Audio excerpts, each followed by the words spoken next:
শনিবার গভীর রাতে সাইরেনের বিকট শব্দে ঘুম ভেঙে যায় ইসরায়েলিদের। কিছু বুঝে ওঠার আগেই মুহুর্মুহু রকেট হামলায় কেঁপে ওঠে ইসরায়েলের মাটি।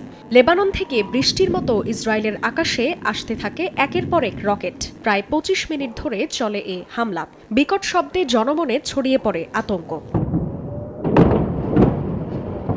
লেবাননে বেসামরিক নাগরিকদের ওপর চালানো হামলার প্রতিশোধে ভূখণ্ডটির উত্তরাঞ্চলীয় বেইট হিল্লেলে হামলা চালানোর দাবি লেবাননের সশস্ত্র গোষ্ঠী হিজবুল্লাহর। ৫০টিরও বেশি কাতিউশা রকেট দিয়ে আঘাত হানা হলেও ইসরায়েলি অত্যাধুনিক আকাশ প্রতিরক্ষা ব্যবস্থা আয়রন ডোমের মাধ্যমে অধিকাংশ রকেট প্রতিহতের দাবি করা হয়। তবে পাল্টা আক্রমণ চালিয়েছে ইসরায়েলি সামরিক বাহিনীও। লেবাননের দক্ষিণাঞ্চলে সীমান্তবর্তী আল আদিশায় হিজবুল্লাহর সামরিক অবকাঠামো লক্ষ্য করে বিমান হামলা চালিয়েছে তারা। একই সঙ্গে গোষ্ঠীটিকে চরম মাশুল দিতে হবে বলে হুঁশিয়ার করেছে তেল আবিব। তবে ইরান সমর্থিত হিজবুল্লাহ বলছে, শনিবার যে হামলা চালানো হয়েছে তা কেবলই নমুনা মাত্র।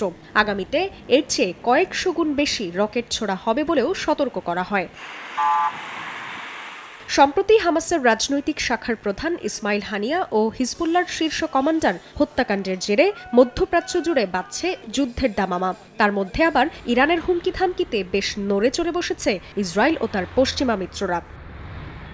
বিশ্লেষকরা বলছেন, যে কোনো সময়ে তেল আবিব ও তেহরান সমর্থিত সংগঠনগুলোর মধ্যে সর্বাত্মক যুদ্ধের আশঙ্কা ঘনীভূত হচ্ছে।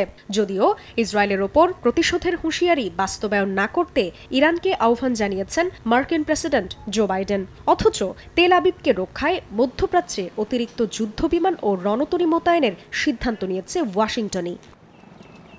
এদিকে এমন উদ্ভূত পরিস্থিতিতে মার্কিন নাগরিকদের যে কোনো উপায়ে টিকিট পাওয়া মাত্র লেবানন ছাড়ার আহ্বান জানিয়েছে যুক্তরাষ্ট্র। একই নির্দেশ দিয়েছে যুক্তরাজ্য। নাগরিকদের ইসরায়েল ভ্রমণে না যেতে সতর্ক করেছে কানাডাও।